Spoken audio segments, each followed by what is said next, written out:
අද අපි සූදානම් වෙන්නේ ඉලෙක්ට්‍රොනික විද්‍යාව ඒකක යටතේ ගෙන එන 6 වන වීඩියෝව ඔබ වෙත ඉදිරිපත් කිරීමටයි. හොඳයි දුවේ පුතේ, අද අපි සූදානම් වෙන්නේ ට්‍රාන්සිස්ටරය සම්බන්ධව ඉගෙන ගන්න. දැන් මේ දරුවෝ දන්නවා අර්ධසන්නායක ද්‍රව්‍ය පාවිච්චි කරලා උපාංග නිර්මාණය කරනවා, ඉලෙක්ට්‍රොනික උපාංග. මෙහෙම නිර්මාණය කරන ඉලෙක්ට්‍රොනික උපාංග අපි දෙකක් ඉගෙන ගන්නවා. පළවෙනි එක අපි ඩයෝඩය පිළිබඳව ඉගෙන ගන්නවා. දෙවෙනි උපාංගය ට්‍රාන්සිස්ටරය. දැන් මේ වෙනකොට මේ දරුවන් ඩයෝඩය සම්බන්ධව සම්පූර්ණයෙන්ම අධ්‍යයනය කරලා අවසන්. දැන් අද පාඩමෙන් අපි බලාපොරොත්තු වෙන්නේ ට්‍රාන්සිස්ටරය සම්බන්ධව අධ්‍යයනය කරන්න. දැන් අපි සූදානම් වෙන්නේ ට්‍රාන්සිස්ටරයක් සකසාගන්නේ කොහොමද කියන එක පිළිබඳව ඉගෙන ගන්න. දුවේ පුතේ, අපි ට්‍රාන්සිස්ටරයක් හදනකොට මෙන්න මෙහෙමයි කරන්නේ. පළමුවෙන්ම අපි ගන්නවා නිසංග අර්ධසන්නායක කැබැල්ලක්. ඒ කියන්නේ සිලිකන් තහඩුවක්. ඊට පස්සේ අපි කරන වැඩේ මේ සිලිකන් තහඩුව මාත්‍රණය කරනවා බාහ්‍ය අර්ධසන්නායක කොටස් 3ක් මේ තහඩුව මත ගොඩනැගෙන පරිදි. දැන් මෙතනදී දෙයක් කියන්න ඕන. දැන් මෙතන අපි හිතමුකෝ P වර්ගයේ බාහ්‍ය අර්ධසන්නායකයක් හැදුනා කියලා.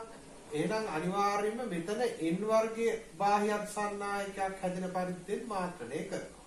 එතකොට මෙතන N වර්ග එකක් හැදුනා නම් මෙතන P වර්ග එකක් හැදෙන පරිද්දෙන් මාත්‍රණය කරනවා.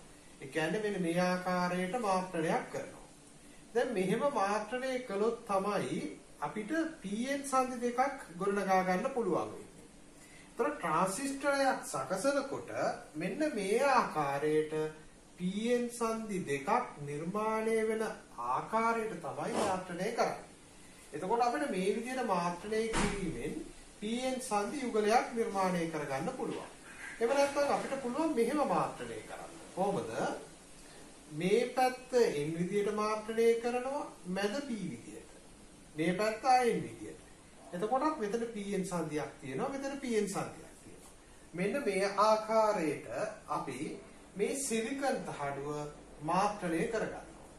ඉන්පසුව අපි මේවට අග්‍ර සම්බන්ධ කරගන්නවා.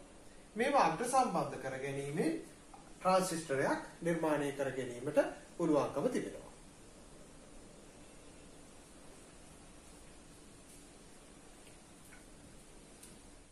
සාපේක්ෂව ඉතා කුඩයි. මේ ධාරාවන් දෙකම එක්කාසු වෙලා මෙතනින් විශාල ධාරාවක් එළියට යනවා. මෙන්න මේ වගේ ධාරා ගැනීමක් තමයි ට්‍රාන්සිස්ටරයක් තුළ සිද්ධ වෙන්නේ. අතම දරුවනේ, මේ යාන්ත්‍රණය අපොස සාමාන්‍ය පෙළ දරුවන් එතරම් ගැඹුරින් හැදෑරිය යුතු නැහැ. මම මේක ඉදිරිපත් කළේ ඔබේ වැඩි දැනුම සඳහායි. දැන් ඔබලා දන්නවා මේ වෙලාවේදී මේ ඇතිවන ධාරාවන් අතරින් IE ධාරාව විශාලම ධාරාව කියන්නේ. කුඩාම ධාරාව IB ධාරාව කියන්නේ. දැන් මේ සටහන අනුව පේනවා IB ධාරාවෙත් IC ධාරාවෙත් එකතුව හරියටම IE ධාරාවට සමාන බව. මෙන්න මේක ට්‍රාන්සිස්ටර සම්බන්ධයෙන් ලැබෙන වැදගත් සමීකරණයක්.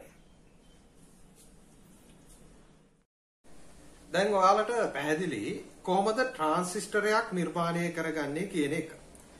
දැන් මේ සිලිකන් තහඩුව මාත්‍රණය කරන විදිය අනුව අපි නිර්මාණය කරගන්නා ට්‍රාන්සිස්ටර ප්‍රධාන කාණ්ඩ දෙකකට වර්ග කරන්න පුළුවන්. ට්‍රාන්සිස්ටර අපිට බෙදන්න පුළුවන් මෙන්න මේ ආකාරයට ප්‍රධාන කාණ්ඩ දෙකකට. පළවෙනි වර්ගයට අපි කියනවා NPN ට්‍රාන්සිස්ටර, දෙවන වර්ගය PNP ට්‍රාන්සිස්ටර. දැන් මේ දුවල පුතාලාට තේරෙනවා NPN ට්‍රාන්සිස්ටරයක් කියන්නේ මොකක්ද කියන එක. මේ ආකාරයට දෙපස N වර්ගයේ අර්ධසන්නායක බාහ්‍ය අර්ධසන්නායක දෙකකුත් මැද P වර්ගයේ බාහ්‍ය අත්සන්නායකයකුත් ගොඩනැගෙන පරිදි මාත්‍රණය කරගත්තොත් හැදෙන්නේ NPN ට්‍රාන්සිස්ටරයක්. ඒ වගේම මේ වගේ සංසුද්ධ සිලිකන් තහඩුවක් එහෙම නැත්නම් නිසංග අර්ධසන්නායකයක් P වර්ගයේ බාහ්‍ය අර්ධසන්නායක දෙකක් දෙපස ගොඩනැගෙන පරිද්දෙනුත් මැද N වර්ගයේ බාහ්‍ය අර්ධසන්නායකයක් ගොඩනැගෙන පරිද්දෙනුත් මාත්‍රණය කරගත්තන් පස්සේ හැදෙන්නේ PNP ට්‍රාන්සිස්ටරයක්. එතන මේක PNP ට්‍රාන්සිස්ටරයක්, මේක NPN ට්‍රාන්සිස්ටරයක්. දැන් මේ ට්‍රාන්සිස්ටරේට අග්‍ර තියෙනවා. මෙන්න මේ ආකාරයට අපි අග්‍ර සම්බන්ධ කරනවා. දැන් මේ දරුවෝ දන්නවා ඩයෝඩ් එකකට තිබුණේ අග්‍ර 2යි. හැබැයි ට්‍රාන්සිස්ටර් එකකට තියෙනවා අග්‍ර 3ක් තියෙනවා. මෙතන 1 මේක 2 මේක 3 1 2 3 ට්‍රාන්සිස්ටර් එකට අග්‍ර 3ක් තියෙනවා. දැන් අපි බලන්නට ඕන මේ ට්‍රාන්සිස්ටර් එක මෙන්න මේ අග්‍ර හඳුනා ගන්න. මේ දරුවෝ දන්නවා මෙන්න මේ මාත්‍රණය කරනකොට මේ මාත්‍රණ මට්ටම අඩුම මාත්‍රණ මට්ටමක් වෙන ආකාරයට මාත්‍රණය කරන්නේ මේ මැද තියෙන අර්ධසන්නායක කොටස. එතකොට මේ මැද තියෙන කොටස PNP එක වුණත් NPN එක වුණත් මේ මැද තියෙන කොටසේ මාත්‍රණ මට්ටම අඩුයි. මේ කොටස් තුනම සලකනකොට මාත්‍රණ මට්ටම අඩුයි. එතකොට මාත්‍රණ මට්ටම අඩු. අඩුම තියෙන අග්‍රයට අපි කියනවා පාදම කියලා. ඒකට අඩුම මාත්‍රණ මට්ටම අඩුම ප්‍රදේශයට සම්බන්ධිත වෙන්න මේ අග්‍රය අපි හඳුන්වන්නේ පාදම. ඒතර පාදමට අපි ඉංග්‍රීසියෙන් කියන්නේ බේස් කියලා. ඒක නිසා අපි සිම්පල් B අකුර ගන්නවා. මේක සිම්පල් B පාදම. හොඳයි. මේක එතකොට අපිට B කියලා දාන්න පුළුවන්. දැන් එතකොට මේ අර්ධසන්නායක කොටස් තුන ගත්තාම මේ කොටස් තුන අතරින් මාත්‍රණ මට්ටම වැඩිම අර්ධසන්නායක කොටසක් තියෙනවා. එතකොට මාත්‍රණ මට්ටම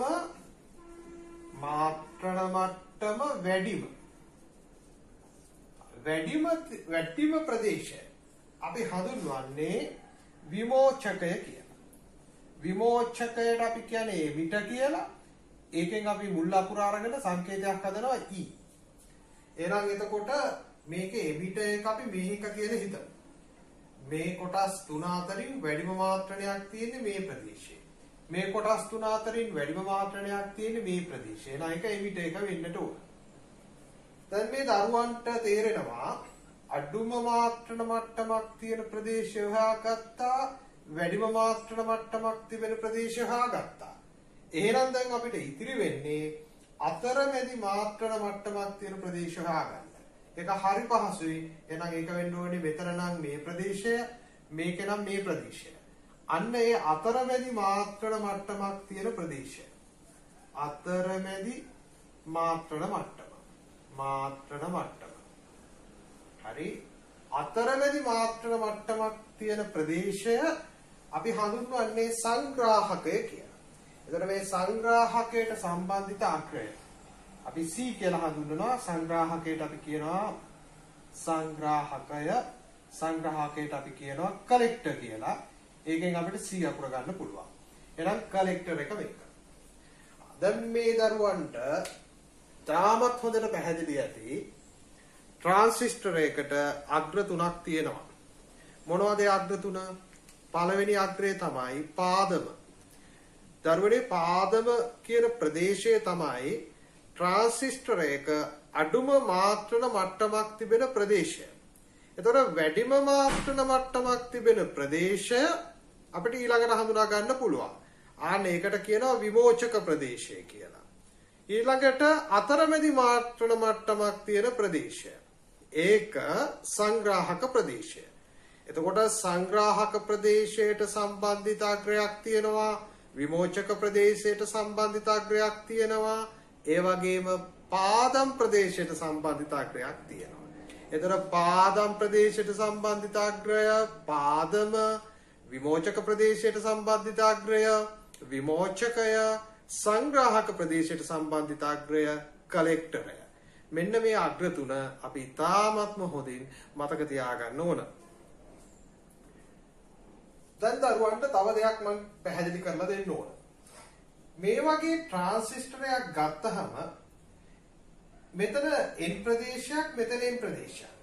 එතකොට යම් කිසි කෙනෙකුට හිතෙන්න පුළුවන් මේ පැත්තට E දාන්න පුළුවන් මේ පැත්තට C දාන්න පුළුවන්. ඒ කියන්නේ අපිට ඕන හැටියට මේ EC අග්‍රමාරු කරන්න පුළුවන් කියලා. දරුවෙනේ එහෙම බෑ. බැරි වෙන්න හේතුව දැන් මේ වෙනකොට ඔබලා දන්නවා. මොකද මෙයාගේ මේ මාත්‍රණ මට්ටම වැඩි මෙයාගේ මාත්‍රණ මට්ටම අඩුයි. එතකොට මාත්‍රණ මට්ටම් වල වෙනසක් තියෙනවා. ඒ වගේම මෙන්න මේ ප්‍රදේශයේ ටිකක් දිගින් වැඩිව තමයි අපි සකසන්නේ.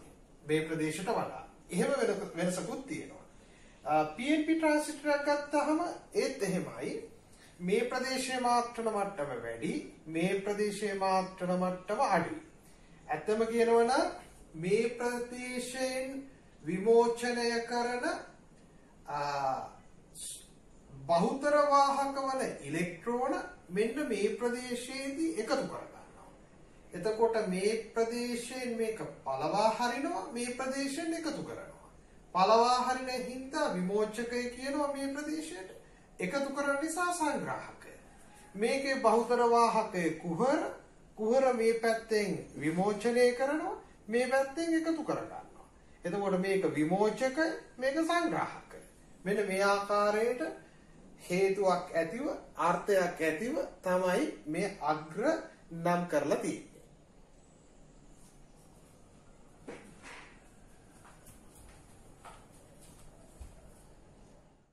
දැන් අපි සූදානම් වෙන්නේ ට්‍රාන්සිස්ටරයක පරිපථ සංකේතය කොහොමද ගොඩනගන්නේ කියන එක පිළිබඳ සාකච්ඡා කරන්න. පුතේ දුවේ මෙතන මේ මම පෙන්නලා තියෙනවා NPN ට්‍රාන්සිස්ටරයක සැකැස්ම. මෙතන පෙන්නලා තියෙනවා PNP ට්‍රාන්සිස්ටරයක සැකැස්ම. දැන් අපි මෙන්න මේ NPN ට්‍රාන්සිස්ටරය පරිපථ සංකේතයක් මගින් කොහොමද නිරූපණය කරන්නේ කියන එක තමයි අපි පැහැදිලි කරගන්න යන්නේ. දැන් අපි දන්නවා ඉලෙක්ට්‍රොනික පරිපථ අඳිනකොට ට්‍රාන්සිස්ටරයක් මේ විදිහට අදලා පෙන්වන්න බෑ. අපිට ඒක පහසුවෙන් නිරූපණය කරන්න සංකේතයක් ඕන. මෙන්න මෙහෙමයි මේ සංකේතය අපි නිර්මාණය කරන්නේ. එතෙන්දී මට එක දෙයක් ඔයාලට පැහැදිලි කරන්න වෙනවා. පුතේ මේ ට්‍රාන්සිස්ටරය ක්‍රියාකාරී වන විට මෙන්න මේ E අග්‍රයට සම්බන්ධිත PN සංදිය පුතේ පෙර නැඹුරු වෙනවා. එතකොට මේ වෙලාවේ E අග්‍රයට සම්බන්ධිත මේ PNP ට්‍රාන්සිස්ටරයේ මේ PN සංදිය පෙර නැඹුරු වෙනවා. දැන් මේ දුවලා පුතාලා කියන්න බලන්න මේක මේ NPN එකක් නේ. NPN ට්‍රාන්සිස්ටරය. එහෙමනම් මේ වෙලාවේදී මේ ට්‍රාන්සිස්ටරයේ මේ PN සංදිය මෙතන තියෙන එක පෙර නැඹුරු වුණොත් අපි දන්නවා ධාරාව ගලන්නේ E අග්‍රයෙන් එළියට. P සිට N දක්වානේ ධාරාව යන්නේ. එහෙනම් මේ අග්‍රයෙන් එළියට ධාරාව එන්න. මේ වෙලාවේදී මේ PN සංදිය පෙර නැඹුරු වුණා නම් ධාරාව යන්නට ඕනේ E අග්‍රයෙන් ඇතුළතට. මෙන්න මේක අපි සිහිය තියාගන්නට ඕන පරිපථ සංකේතය නිර්මාණය කරනකොට. දැන් අපි බලමු පරිපථ සංකේතය නිර්මාණය කරන්න. අපි මේක වෘතයක් තුල නිර්මාණය කරනවා රවුමක් ඇතුලේ. අපි මෙහෙම ඉරක් අදිනවා සිරස්ව. ඒකට අපි අග්‍රයක් සම්බන්ධ කරනවා. මෙන්න මේ අග්‍රය අපි බේස් එක විදිහට සලකනවා. ඒතර බේස් එක නිරූපණය කරන්නේ මේ විදිහට. ඊට පස්සේ මෙතෙන්ට එක අග්‍රයක් තියෙනවා. මෙතන මේ හරිය ඇත්තෙන්ම තියෙන්නේ PN සංදියක්. මේ මෙතනක් තියෙනවා PN සංදියක්. එයාට සම්බන්ධිත අග්‍රයක් තියෙනවා. එතකොට මීට අනුරූපව මෙතන අග්‍රය වෙන්න ඕනේ E, මෙතන අග්‍රය වෙන්න ඕනේ C. දැන් මේ දරුවන්ට පැහැදිලිව පේනවා මේ සංකේතයෙන් B අග්‍රය පහසුවෙන් හඳුනා ගන්න පුළුවන්. හැබැයි මෙහෙම තිබ්බොත් අපිට C හා E අග්‍ර හඳුනා ගන්න බෑ. දෙකම එක වගේ. එහෙනම් ඒකට තියෙන්න ඕන ක්‍රමයක්. ඒක පැහැදිලි කරන්න තමයි මම මේ දැන් සූදානම් වෙන්නේ. දැන් මෙතනදී පේනවා E අග්‍රයෙන් එළියට ධාරාව පැමිණෙනවා කියන්නේ. මොන ට්‍රාන්සිස්ටර් එකද මේක වෙන්නේ? NPN ට්‍රාන්සිස්ටර් එක. එතකොට NPN ට්‍රාන්සිස්ටර් එක E අග්‍රයෙන් ඉවතට ධාරාව එන විදිහට තමයි සකස් කරන්නේ. ඉවතට ධාරාව එන බව පෙන්වන්න මේ E අග්‍රය මත මෙන්න මේ ආකාරයේ ඊතලයක් යොදනවා. එතකොට දරුවනේ අපිට පරිපත සංකේතය ගත්තහම හඳුනා ගන්න පුළුවන් මූලික කොටස් දෙකක් තියෙනවා. බේස් එක හඳුනා ගන්න පුළුවන්. ඊට පස්සේ අපිට හඳුනා ගන්න පුළුවන් විමෝචකය හඳුනා ගන්න පුළුවන්. එහෙනම් ඉදිරි අග්‍රය අනිවාර්යයෙන්ම සංග්‍රාහකය එහෙම නැත්නම් කලෙක්ටරය වෙනවා. හොඳයි. දැන් අපි බලමු NPN ට්‍රාන්සිස්ටර් එක පරිපත සංකේතය නිර්මාණය කළා වගේම PNP ට්‍රාන්සිස්ටර් එක පරිපත සංකේතය නිර්මාණය කරන්නේ කොහොමද කියලා. හොඳයි. අපි වෘත්තයක් අඳිමු. හරි. මේ විදිහට සිරස් රේඛාවක් අඳිමු. බේස් එක ලකුණු කරමු. මේ ආකාරයට අග්‍ර දෙකක් සම්බන්ධ කරමු. හරි. දැන් අපිට මේ අග්‍ර දෙක නම් කර ගන්න ඕන. දැන් මෙතන බලන්න. මේක පෙර නැඹුරු වෙන පරිද්දෙන් අපි සම්බන්ධ කරනවා කියලා කිව්වේ. එහෙනම් ධාරාව මේ වෙලාවේදී ඇතුළට යන්නේ. එතකොට E අග්‍රයෙන් ධාරාව ඇතුළු වන නිසා ඒ බව පෙන්වන්න E තලය මේ විදිහට යොදනවා. එතකොට මේක E වෙනවා මේක C වෙනවා. හොඳයි. දැන් අපිට NPN ට්‍රාන්සිස්ටරයක් සඳහා PNP ට්‍රාන්සිස්ටරයක් සඳහා පරිපත සංකේත දෙකක් ලැබිලා තියෙනවා. දරුවනේ නැවත බලන්න.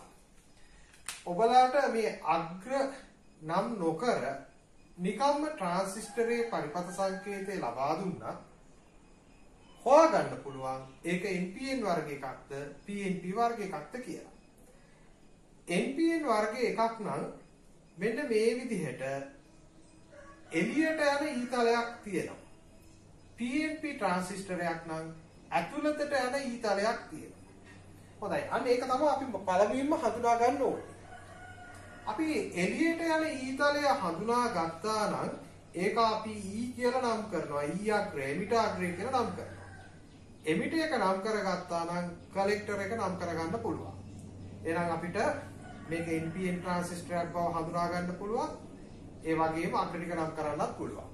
දැන් මෙතනදී ධාරාව ඇතුළට යන බව පෙන්වන නිසා ඊතලය ඇතුළට තිබෙන නිසා PNP ට්‍රාන්සිස්ටරයක්. එතන බේස් එක අපි කොහොමදත් දන්නවා. එහෙනම් මේකට තමයි සම්බන්ධ වෙන්නට ඕනේ එමිටර් එක. මේක එතකොට කලෙක්ටරය වෙනවා. දුවේ පුතේ අපි දැන් සූදානම් වෙන්නේ ට්‍රාන්සිස්ටරයක් නැඹුරු කරන ආකාරය පිළිබඳව ඉගෙන ගන්න. දැන් මේ දුවල පුතාලා තේරුම් ගන්න ඕන මුලින්ම ට්‍රාන්සිස්ටරයක් නැඹුරු කිරීම කියන්නේ මොකක්ද කියන එක. දැන් මේ දරුවෝ දන්නවා ට්‍රාන්සිස්ටර් එකට තියෙනවා අග්‍ර තුනක්. හොඳයි කියන්න බලන්නේ අග්‍ර තුන. බේස් එක, කලෙක්ටරය සහ එමිටරය. මෙන්න මේ අග්‍ර තුනට නිවැරදි ලෙස විභව අන්තරයන් ලබා දුන්නොත් විතරයි දරුවනේ ට්‍රාන්සිස්ටරේ ක්‍රියාකාරී වෙන්නේ.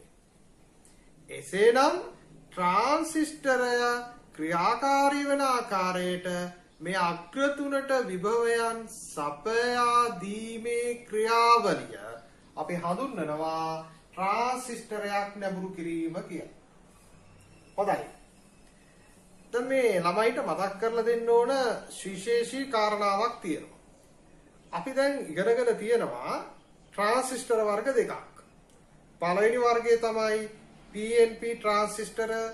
දෙවෙනි වර්ගය මොකක්ද? NPN transistor. මේ ට්‍රාන්සිස්ටර් වර්ග දෙක අතරින් වඩාත්ම ක්‍රියාකාරී ට්‍රාන්සිස්ටරය වෙන්නේ NPN transistor. NPN transistor.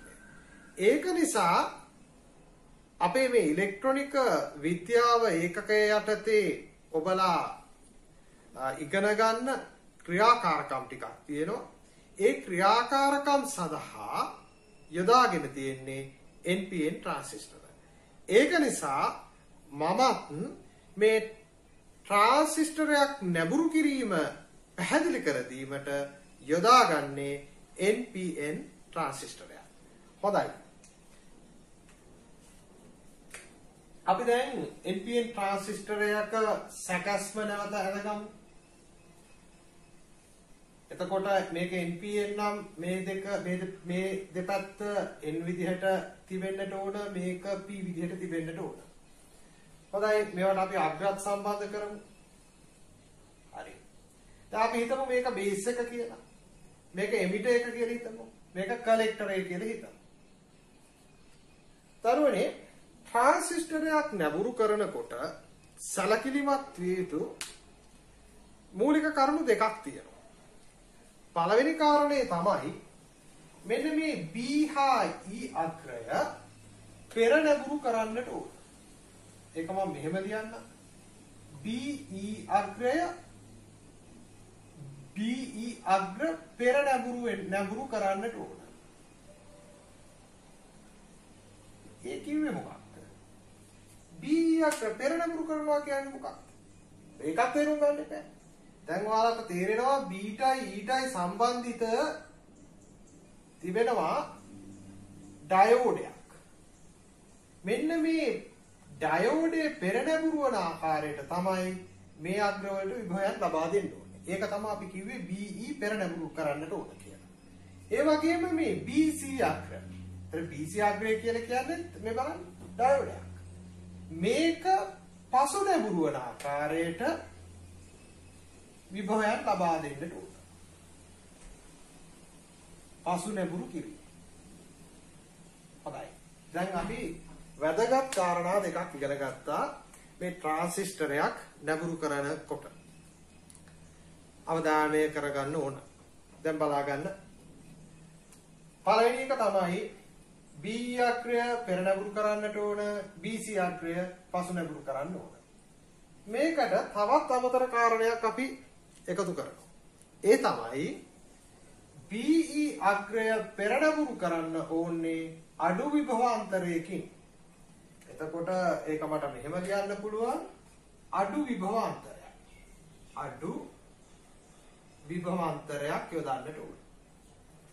BC පසු නැඹුරු කරන වෙලාවේදී වැඩි විභවාන්තරයක් යොදන්නට ඕන. මෙන්න මේ කාරණා දෙක සම්බන්ධව සැලකිලිමත් වෙන්නට ඕන. මෙන්න මේ ආකාරයට විභවාන්තරයන් අපි යෙදුවොත් මේ ට්‍රාන්සිස්ටරය වැඩ කරනවා. ඒ කියන්නේ ක්‍රියාකාරීව පවතිනවා. මෙන්න මේ ට්‍රාන්සිස්ටරය මේ ආකාරයට ක්‍රියාකාරීව පවතින පරිදි විභවාන්තරයන් සපයන ක්‍රියාවලිය තමයි ට්‍රාන්සිස්ටරයක් නැඹුරු කිරීම කියලා කියන්නේ. අපි දැන් සූදානම් වෙන්නේ ට්‍රාන්සිස්ටරයක් නැඹුරු වන ආකාරයට ට්‍රාන්සිස්ටරයේ අග්‍රවලට විභවාන්තරයන් යොදන්නේ කොහොමද කියන එක පිළිබඳව අධ්‍යයනය කරන්න. දැන් අපි දන්නවා මෙතෙන්දී ට්‍රාන්සිස්ටරයේ නැඹුරු වෙන්න ඕන නම් B සහ E අග්‍ර පෙර නැඹුරු වෙන්න ඕන. පෙර නැඹුරු වෙන්න ඕනේ කුඩා විභවාන්තරයකින්. දැන් ඔබලා දන්නවා මෙතන මේ දැන් හැදෙන්නේ PN සංදියක්. දැන් මේ PN සංදිය පෙර නැඹුරු වෙලා තියෙනවා. එතකොට අපි දන්නවා සිලිකන් වලින් හැදුණු PN සංදියක් පෙර නැඹුරු කරන්න වෝල්ට් 0.7ක පමණ වෝල්ට් අගයකුයි අවශ්‍ය වෙන්නේ. දැන් මේ විදිහට මේක පෙර නැඹුරු කරනවා. ඊට පස්සේ B හා C අග්‍රය අපි පසු නැඹුරු කරනවා. පසු නැඹුරු කරනකොට N ප්‍රදේශයට අපි දන්නවා අනිවාර්යයෙන්ම ධන විභවයක් ලබා දෙන්න ඕන. මේ ආකාරයේ ධන විභවයක් අපි ලබා දෙනවා. දැන් මේ දරුවෝ දන්නවා මේ PN සංදිය පෙර නැඹුරුයි. පෙර නැඹුරු නිසා මෙයාට පුළුවන් මේ පැත්තට ධාරාවක් ගෙනියන්න. මේක පසු නැඹුරුයි. ඉතින් ධාරාව යන්න තියෙන්නේ මේක මේ පැත්තට. නමුත් පසු නැඹුරු හින්දා මේ පැත්තට යන ධාරාව නතර වෙනවා. දැන් අපි දන්නවා මේ ට්‍රාන්සිස්ටරේ මේ ප්‍රදේශ ගත්තහම මේ ප්‍රදේශයේ මාත්‍රණ මට්ටම ගොඩක් වැඩි, මේකේ හොඳටම අඩුයි, මේක අතරමැදි මාත්‍රණ මට්ටමකුයි පවතී. දැන් මෙන්න මේ වෙලාවේදී මේ N ප්‍රදේශයේ බහුතර වාහක වන ඉලෙක්ට්‍රෝන අතිවිශාල සංඛ්‍යාවක් පවතී. අතිවිශාල සංඛ්‍යාවක් පවතී. ඒ වගේම මේ P ප්‍රදේශයේ ධන කුහර ඉතාමත්ම අල්පතර ප්‍රමාණයක් පවතී. අපි දැන් මෙහෙම හිතමු. මේ N ප්‍රදේශයේ තියෙන බහුතර ඉලෙක්ට්‍රෝන සංඛ්‍යාව CI කියලා අපි හිතමු. P ප්‍රදේශයේ තියෙන ධන කුහර සංඛ්‍යාව 10ක් කියලා අපි හිතමු. දැන් අපි දන්නවා මේක මෙන්න මේ විදිහට පෙර නැඹුරු වන පරිද්දෙන් විභවයන් ලබා දුන්නාම N ප්‍රදේශයේ ඉඳලා P ප්‍රදේශයට ඉලෙක්ට්‍රෝන එනවා. ඉලෙක්ට්‍රෝන පැමිණිලා මෙන්න මේ pn සංදිය හරහා මෙතනයි pn සංදිය තිබෙන්නේ. මේ pn සංදිය හරහා මේ ඉලෙක්ට්‍රෝන පැමිණිලා මෙන්න මේ ධන කුහරත් එක්ක ප්‍රතිසංයෝජනය වෙනවා. දැන් දරුවනේ හිතන්න ධන කුහරත් එක්ක ප්‍රතිසංයෝජනය වුණොත් මේ ප්‍රදේශය මේක වාහක වලින් තොර කලාපයක් බවට පත් වෙනවා. එතකොට P ප්‍රදේශය තවදුරටත් P ප්‍රදේශයක් වෙන්නේ නැහැ. P ප්‍රදේශයක් වෙන්නේ නැහැ කියන්නේ මෙන්න මේ pn සංදිය. මෙතන තියෙන මේ pn සංදියේ පසු නැඹුරු වීමක් සිද්ධ වෙනවා. ඒ කියන්නේ හායිද ප්‍රදේශය පුළුල් වීමකට බඳුන් වෙනවා. පුළුල් වීමකට බඳුන් වීම නිසා මෙහි ඉඳලා මේ පැත්තට ඉලෙක්ට්‍රෝන ගලා යාම නවතිනවා. එහෙම වුණොත් මේ පැත්තට ධාරාවක් ඇති වෙන්නේ නැහැ. මෙහෙට ධාරාවක් හටගන්නේ නැහැ. මේ පැත්තෙන් ධාරාවක් හටගන්නේ නැහැ. දැන් අපිට අවශ්‍යයි මෙතනින් මේ පිරෙන ඉලෙක්ට්‍රෝන ටික ඉවත් කරගන්න. ආන්ගේ සඳහා තමයි අපි මෙතෙන්ද යොදන්නේ කුඩා ධන විභවයක්. මේ ධන විභවය නිසා මේ ධන කුහර සමග ප්‍රතිසංයෝජනය වන ඉලෙක්ට්‍රෝන මේ B අග්‍රයෙන් එළියට එනවා. B අග්‍රයෙන් එළියට එනවායි කියන්නේ B අග්‍රයෙන් ඇතුළට ධාරාවක් යනවා. මොකද ඉලෙක්ට්‍රෝන ගමන් ගන්නා දිශාවට ප්‍රතිවිරුද්ධව තමයි ධාරාව ඇති වෙන්නේ. දැන් එතකොට මෙතනින් ධාරාවක් ඇතුළට යනවා. ඒතර B අග්‍රයේ ඔස්සේ ඇතුළට යන ධාරාව අපි හඳුන්වන්නේ පාදම් ධාරාව. නැත්නම් IB ධාරාව කියලා අපි හඳුන්වනවා. දැන් එතකොට මේ IB ධාරාව නිසා P ප්‍රදේශයේ P විදිහටත් N ප්‍රදේශයේ N විදිහටත් පවතිනවා. ඒක නිසා මේ pn සංදිය මේ සංදිය පෙර නැඹුරු තත්ත්වයේ පවතී. ඒක නිසා මෙහි තියෙන බහුතර වාහක කිසිදු බාධාවකින් තොරව වැඩිපුර ප්‍රමාණයක් මේ පැත්තට ගලන් එනවා. වාහක වැඩිපුර ප්‍රමාණයක් ගලන් එනවා. දැන් අපි දන්නවා මෙතන තියෙන pn සංදිය මේ මොහොතේ පසු නැඹුරු තත්ත්වයකයි පවතින්නේ. මෙතන තියෙන pn සංදිය පසු නැඹුරු තත්ත්වයකයි පවතින්නේ. පසු නැඹුරු වෙලා තියෙන්නේ මෙතන තියෙන බහුතර වාහක. මෙතන තියෙන බහුතර වාහකේ තමයි ධන කුහර. හැබැයි මෙතන තියෙන සුළුතර වාහක වලට මේ විභවාන්තරය පෙර නැඹුරු වෙලයි තියෙන්නේ. ඒ කියන්නේ මෙතනෙන් නිකුත් කරන බහුතර ඉලෙක්ට්‍රෝන මේ ප්‍රදේශයට එනවා. ආපු ගමන් ඒ වාට මේ පැත්තට චලනය වෙන්න පුළුවන් ආකාරයේ විභවයක් දැන් සකස් වෙලා පවතිනවා. ඒක නිසා මේ ඉලෙක්ට්‍රෝන කිසිදු බාධාවකින් තොරව මේ P හරහා N ප්‍රදේශයට දැන් බලන්න විමෝචකයෙන් විමෝචනය කරන ඉලෙක්ට්‍රෝන ටික P ප්‍රදේශයෙන් හරහා N ප්‍රදේශයට ගමන් වෙනවා. මෙතන තියෙන N ප්‍රදේශයට ගමන් ගන්න. ඒකට අපි කියන්නේ සංග්‍රාහකය. ඒ කියන්නේ මෙතනින් මෙහෙන් නිකුත් කරන ඉලෙක්ට්‍රෝන එකතු කර ගැනීමක් කරනවා. ඒක නිසාම තමයි මේ අග්‍රය සංග්‍රාහකය කියලා අපි හඳුන්වන්නේ. දැන් මේ පැත්තට මේ විදිහට ඉලෙක්ට්‍රෝන ගලාගෙන යනකොට මෙහි ඉඳලා මේ පැත්තට ධාරාවක් ඇති වෙනවා. මේ ධාරාව C අග්‍රයේ ඔස්සේ ඇතුළට එන ධාරාවයි. මේ ධාරාව අපි හඳුන්වනවා සංග්‍රාහක ධාරාව. IC ධාරාව ලෙස. ඒ වගේම මේ පැත්තේ ඉඳලා මේ පැත්තට ඉලෙක්ට්‍රෝන ගමන් ගන්නකොට මේ පැත්තට ධාරාවක් ඇති වෙනවා. ඒ ධාරාව එළියට යන්නේ E අග්‍රයෙන්. ඒ ධාරාව අපි හඳුන්වනවා IE ධාරාව ලෙස. හොඳයි දරුවනේ. දැන් නැවතත් මේක පොඩ්ඩක් ආපහු පැහැදිලි කරගන්න. මෙතන තියෙන මේ ඉලෙක්ට්‍රෝන C එකේ 10ක් මෙයත් එක්ක ප්‍රතිසංයෝජනය වෙනවා. ඒ ප්‍රතිසංයෝජන ටික මේ පැත්තට ඇද ගන්නවා. ඇද ගැනීම නිසා ඉතා කුඩා IB ධාරාවක් හට ගන්නවා මේ ආකාරයට. එතකොට දැන් මේ Cn 10ක් ගියාම අණුවක් තියෙනවා. මේ අණුව මේ පැත්තට ගමන් කරනවා. මේ පැත්තට ගමන් කිරීම නිසා මේ පැත්තට ධාරාවක් හට ගන්නවා.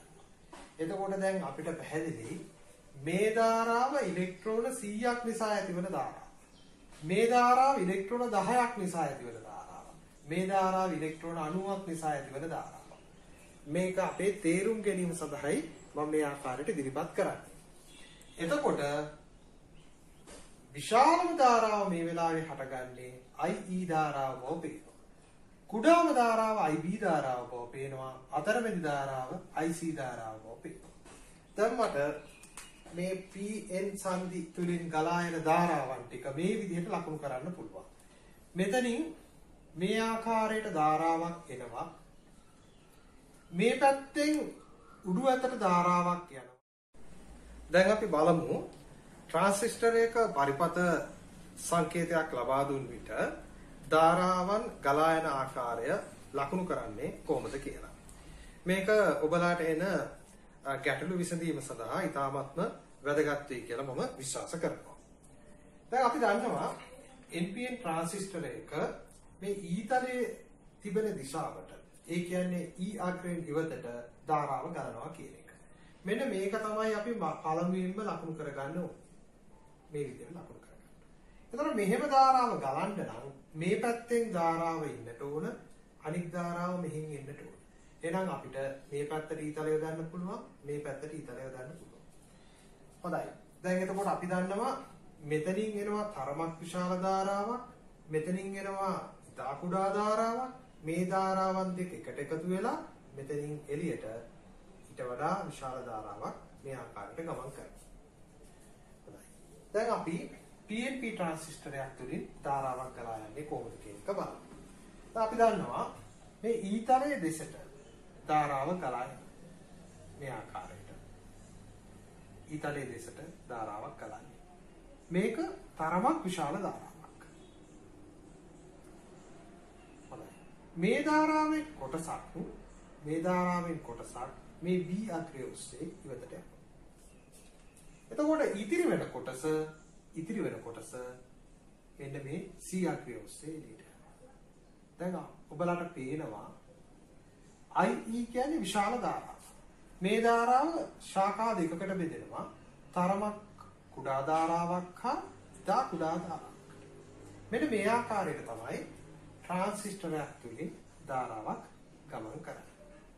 හොඳයි. දැන් මේ E සටහන් පාවිච්චි කරලා මේ ආකාරයට ධාරාව ගලා යන ආකාරය ට්‍රාන්සිස්ටරයක අපි සලකුණු කරගත්තා නම් අපිට මේ විද්‍යුත් නැත්නම් ඉලෙක්ට්‍රොනික පරිපත ආශ්‍රිතව ලබා දෙන ගැටළු විසඳීම ඉතාමත්ම පහසු වෙනවා.